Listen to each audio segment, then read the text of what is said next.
Understanding Myanmar curriculum for technical staff in Rohingya response Cox's Bazar Bangladesh part 2 এই লেসনে আপনাদেরকে সবাইকে স্বাগতম ও শুভেচ্ছা।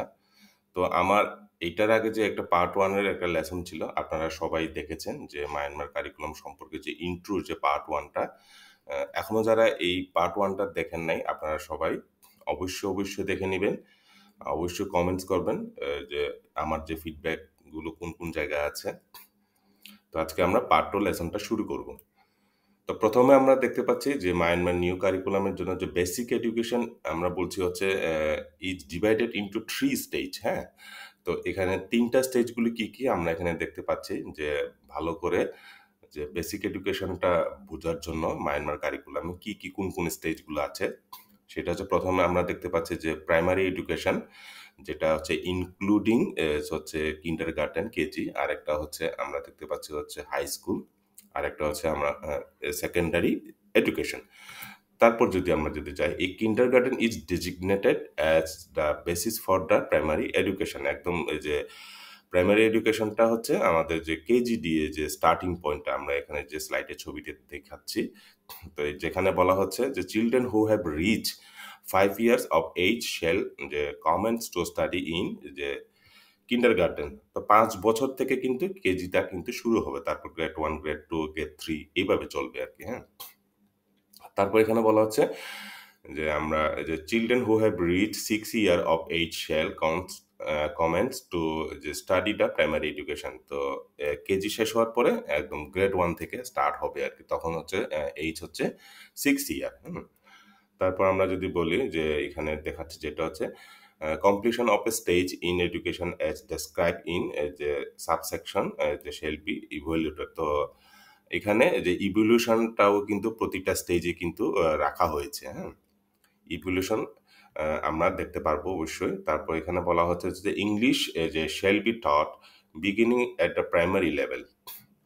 তো প্রত্যেকটা যে আপনার প্রাইমারি লেভেল যখন শুরু হবে তখন কিন্তু ইংলিশটা যে মায়ানমারে অ্যাজ এ সেকেন্ড ল্যাঙ্গুয়েজ একদম মায়ানমার যারা ন্যাশনালের জন্য কিন্তু সেকেন্ড ল্যাঙ্গুয়েজ হিসেবে কিন্তু এখানে কিন্তু শুরু হবে। তারপর বলা হচ্ছে বেসিক এডুকেশন কারিকুলাম যে ফ্রেমওয়ার্কটা একটু আমরা যদি বোঝার চেষ্টা করি এখানে কি আছে এই ফ্রেমওয়ার্কের মধ্যে। প্রথমে আমরা দেখতে পাচ্ছি কিন্ডারগার্টেন এডুকেশন কারিকুলাম ফ্রেমওয়ার্ক, তারপর হচ্ছে প্রাইমারি এডুকেশন কারিকুলাম ফ্রেমওয়ার্ক, তারপর হচ্ছে middle school education curriculum framework, তারপর হচ্ছে হাই স্কুল যে এডুকেশন কারিকুলামে যে মানে হাই স্কুলের আগে না সরি হ্যাঁ হাই স্কুলের আগে হচ্ছে মিডল স্কুল, তারপর হচ্ছে হাই স্কুলের এডুকেশন কারিকুলাম ফ্রেমওয়ার্ক, এইভাবে কিন্তু ফ্রেমওয়ার্কটা সাজানো হয়েছে। তো প্রথমে আসি হচ্ছে আমাদের যে কিন্ডারগার্টেনের কারিকুলাম ফ্রেমওয়ার্কে এইমসগুলোর যে লক্ষ্যগুলো কি আছে আমরা যদি একটু কুইক যদি একটু দেখে নিই। কেজিতে এখানে বলা হচ্ছে to be self directed independent have a strong sense of being. তারপর হচ্ছে to be happy healthy and যে ওয়েল যে নারিশড। তারপর হচ্ছে to be wishing to explore further reading writing mathematical and knowledge activity. তো এখানে কিন্তু আমরা একটা যে লক্ষ্যটা হচ্ছে কেজিতে যেটা একদম ফার্দার রিডিং পরবর্তীতে রিডিং এর জন্য এক্সপ্লোর করা, রাইটিং এর জন্য ম্যাথের বিষয়গুলো যে লিটারেসি নিউমারেসি বিষয়, তারপর হচ্ছে এই বিষয়গুলা এই অ্যাক্টিভিটিগুলা, তারপর হচ্ছে to be contributing to the well being of the group, hmm? তো এই বিষয়টা তারপর হচ্ছে আমরা যদি দেখি the curriculum structure is form with the following 6 learning area according to the student age and development stage. তাদের যে বয়স অনুসারে আমরা বলছি হচ্ছে ৫ বছর থেকে যে কেজি শুরু হবে, এই বয়স টাকে মাথায় রেখে যে ৬টা লার্নিং এরিয়া সেট করা হয়েছে এই যে কিন্ডারগার্টেন কারিকুলাম স্ট্রাকচারে। এই ৬টা গুলো প্রথমটা দেখতে পাচ্ছি আমরা একদম নাম্বার 1 এ যেটা প্রায়োরিটি যে বেসিসে রাখা হয়েছে সেটা হচ্ছে ওয়েলবিং। একদম শিশুদের ভালো লাগা, হ্যাঁ? একদম এক কথায় যদি বলা হয় শিশুদের এমন কোনো জিনিস লার্নিং এরিয়াতে রাখা যাবে না যেটা শিশুদের ভালো লাগে না। তারপর হচ্ছে মোরাল, সোশ্যাল, ইমোশনাল যে ডেভেলপমেন্ট, একদম যে সোশ্যাল অ্যান্ড ইমোশনাল যে আমরা সংক্ষেপে যদি বলি সেলের যে বিষয়টা সেটা। তারপর হচ্ছে কমিউনিকেশন যে যোগাযোগ, তারপর হচ্ছে আরেকটা লার্নিং এরিয়া হচ্ছে appreciation of the arts and creativity, হ্যাঁ? তারপর হচ্ছে আরেকটা হচ্ছে এক্সপ্লোরিং ম্যাথমেটিক্স। তারপর হচ্ছে knowledge and understanding of the যে ওয়ার্ল্ড, যে একদম আমরা যদি বলি যে সারা বিশ্ব যে গ্লোবাল ইয়াটা যে নলেজ যে লেভেলটা এটা কিন্তু দেয়া। তারপর হচ্ছে আমরা দেখতে পাচ্ছি এখানে একটা এই কিন্ডারগার্টেন কারিকুলাম স্ট্রাকচারে যে সারা বছরে যদি আমরা যদি দেখি 32 উইক কিন্ডারগার্টেন স্কুল ইয়ার, 32টা সপ্তাহ কিন্ডারগার্টেন চলবে। তারপরে সেখানে হচ্ছে 4 আওয়ার্স পার ডে এবং 20 আওয়ার্স পার উইক, টোটাল হচ্ছে 640 640 যে ইনস্ট্রাকশনাল আওয়ার্স অ্যানুয়ালি। তো এইটা, তারপর হচ্ছে আমরা যদি দেখি টিচিং লার্নিং অ্যাপ্রোচটা কি হবে এখন এই যে কেজি স্কুলে। প্রথমত আমরা বলছি হচ্ছে এখানে একদম যে চাইল্ড সেন্টার যে অ্যাপ্রোচটা, হ্যাঁ, তো এখানে বলা হচ্ছে এনকারেজ অ্যাক্টিভ যে participation and creativity in learning.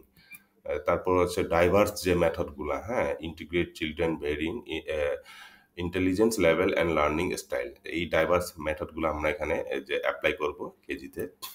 তারপর হচ্ছে ইন্টারেস্ট বেসড লার্নিং, তো শিশুরা যেটা ইন্টারেস্ট ফিল করবে এই ধরনের আমরা এই অ্যাপ্রোচগুলো কিন্তু এখানে কিন্তু ব্যবহার করব। Activities tailored to children needs and interest, মানে অ্যাক্টিভিটিগুলো শুধু থাকলে হবে না, এইগুলোকে টেইলরড করতে হবে অ্যাজ পার যে কেজি যে এই বয়স অনুযায়ী, হ্যাঁ, এই জন্য বলছে আমরা চিলড্রেন নিডস অ্যান্ড ইন্টারেস্ট। তারপর আমরা বলছি হচ্ছে active engagement focuses on learning by doing for holistic development. Holistic ডেভেলপমেন্টটাকে একদম অ্যাচিভ করার জন্য আমাদের এই জায়গাটা কিন্তু অ্যাক্টিভ এনগেজমেন্টটা রাখতে হবে। তারপর আমরা বলছি হচ্ছে একটু আগে আমরা আগের স্লাইডে দেখেছিলাম যে এটা হচ্ছে অ্যাসেসমেন্টটা কি হবে। তো আমরা একটু দেখি যে কিন্ডারগার্টেনে অ্যাসেসমেন্টটা কেমন রাখা আছে কারিকুলামে। নো ফর্মাল এক্সাম, একদম স্পষ্ট বলে দিচ্ছে এখানে যে ফর্মাল যে এক্সাম বলতে আমরা সবাই বুঝি যে একদম শিশুকে খাতা কলম দিয়ে একটা পরিবেশ, একটা ভয় ভীতি, এই ধরনের একটা এনভায়রনমেন্ট ক্রিয়েট করে এই ধরনের এক্সাম কিন্তু কোনোভাবে দেয়া যাবে না। তো এটার সাথে একটা লাইন যোগ করি ফর্মাল এক্সাম বলতে, যে আমরা যখন শিশুদেরকে যে পরীক্ষা নিই, পরীক্ষা নিয়ে শিশুদেরই সামনে কিন্তু মা বাবাদেরকে বলি আপনার ছেলে মেয়েরা এই যে এখানে এখানে ফেল করেছে, এখন থেকে একটু আর একটু বেশি শিশুর সামনেই যে বলা, তখন শিশুটা তার মানসিক ইয়াটা স্কুলে আসা পড়াশোনা এই বিষয়গুলো কিন্তু বাধা প্রাপ্ত হয়। তারপর বলছি হচ্ছে continuous process, teacher gather and interact information regularly. তো এমনভাবে অ্যাসেসমেন্ট করব আমরা কন্টিনিউয়াস যে অ্যাসেসমেন্টের মধ্যে টিচার যেন বুঝতে পারে তার যে কোন কোন জায়গায় তার আর গ্যাপটা আছে, হ্যাঁ। তারপর হচ্ছে ডেভেলপমেন্ট ওরিয়েন্টেড, এই অ্যাসেসমেন্টগুলো কিন্তু আমরা কিন্তু এখানে দেখতে পাচ্ছি, যেখানে insight guide plan activity to support group, এই যে একটু আগে যেটা বলছিলাম এমন অ্যাসেসমেন্টগুলো নেব যেখানে আরও পরবর্তী ক্লাসে এই কাজগুলো করার জন্য শিশুদের সাথে আর কোন কোন জায়গায় কাজ করা উচিত এইগুলো যেন আইডেন্টিফাই করা হয় এইগুলা। তারপর হচ্ছে রেকর্ড কিপিং, এই বিষয়টা কিন্তু এখানে বলা আছে, essential for tracking and enhancing children learning. তো এইগুলো হচ্ছে অ্যাসেসমেন্ট, এইভাবে যে কিন্তু কিন্ডারগার্টেনে বলা আছে যে কিন্ডারগার্টেন কারিকুলামে। তো এই ছিল হচ্ছে আমাদের যে পার্ট 2 এ আজকে যে understanding Myanmar curriculum for technical staff in Rohingya response Cox's Bazar বাংলাদেশে, এই পার্টে এই যে পার্ট 2 টা। তো আগামী যে লেসনে আমরা যে প্রাইমারি যে কারিকুলামটা সেটা আমরা দেখার চেষ্টা করব। তো আজকে এই পর্যন্ত। তো আপনাদের কারো কোনো যদি কিছু ফিডব্যাক থাকে অবশ্যই কমেন্টে লিখে জানাবেন, আর অবশ্যই সাবস্ক্রাইবটা করে ফেলবেন। ধন্যবাদ।